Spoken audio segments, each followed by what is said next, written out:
Em 1643, 43% dos cativos africanos foram vendidos mediante pagamento à vista, ou seja, sem facilidades das linhas de crédito e financiamento que até então auxiliavam os negócios do açúcar. O percentual aumentou para 78% em 1644 e para 100% no ano seguinte. Ou seja, a fonte do crédito fácil e abundante secou de repente e por completo. Esse seria o rastilho de pólvora da luta pela expulsão dos holandeses de Pernambuco.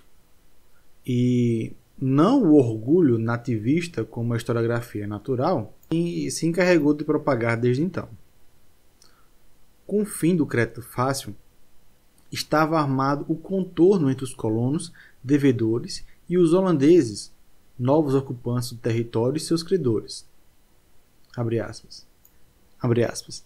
Desse ponto de vista, a revolta anti-holandesa nordestina, se apresenta como um levante promovido por um bando de caloteiros. Fecha aspas. Observou Alencastre. Padre Antônio Vieira confirmava esse ponto de vista, dizendo em 1648 que os moradores de Pernambuco, abre aspas, tinham tomado muito dinheiro dos holandeses e não puderam ou não quiseram pagar. Fecha aspas. Na avaliação de Charles Boxer, o resultado final da guerra entre holandeses e portugueses teria sido equilibrado.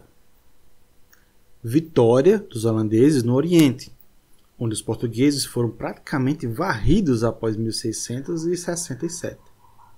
Empate na costa da África, onde a partir de então ambos passaram a comercializar escravos, ainda que em regiões diferentes, E por fim, vitória no Nordeste brasileiro, de que os holandeses foram expulsos ou comprados, mediante o pagamento da indenização citada nos parágrafos anteriores.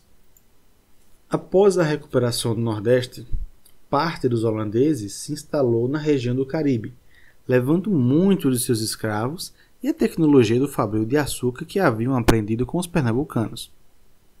Ali, se tornariam os principais concorrentes dos senhores de engenho brasileiros nas décadas seguintes, fazendo com que despencassem os números de produção e a receita do açúcar nordestino.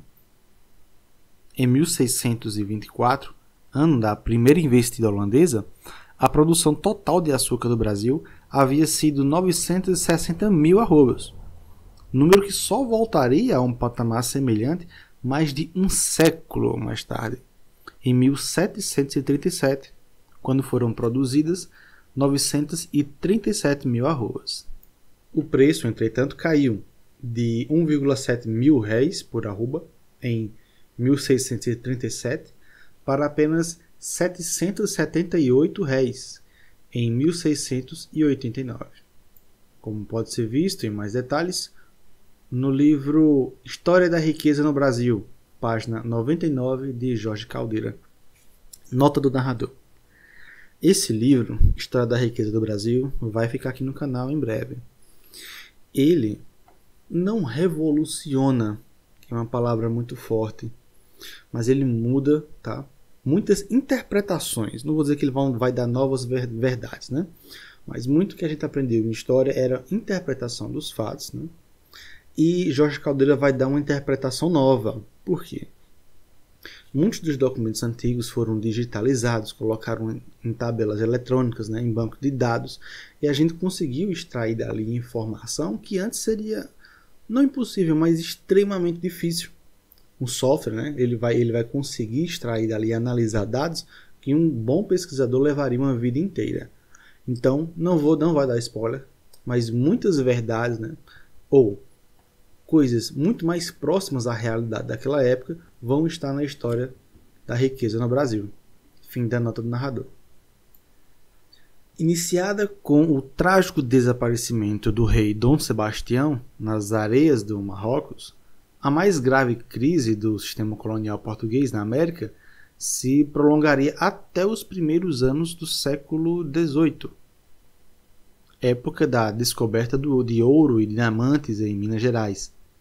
Seria essa, e não o milagroso retorno de Dom Sebastião, a novidade que devolveria a glória, o poder, a riqueza ao reino de Portugal, até então abalados pelos contratempos da União Ibérica e da guerra contra os holandeses.